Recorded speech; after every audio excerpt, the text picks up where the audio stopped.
নমস্কার বন্ধুরা, আমার চ্যানেলে সবাইকে স্বাগত। তো আজকে একটি জামা তো একজনই হাতা সমেত এই সরু বেল্টের হাতা পরবে না, তো একটা হাতা করব।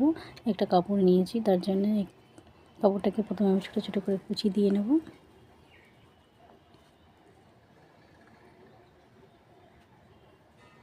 তার মধ্যে বলি বন্ধু যে আমার ভিডিওগুলো কেমন লাগছে, ভালো লাগলে লাইক করবেন, কমেন্ট করবেন। জামাটা এভাবে ছোটো ছোটো করে পুরো কাপড়টা কুচি দিয়ে নিচ্ছি।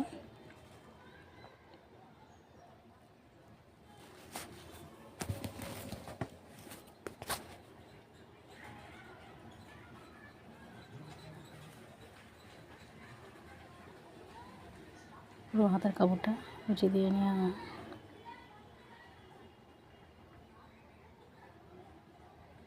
এভাবে আমি দুপাশে দুটো হাতাই কম করে কুচি নিয়ে এইভাবে বন্ধুরা এটা লাগিয়ে নিলাম।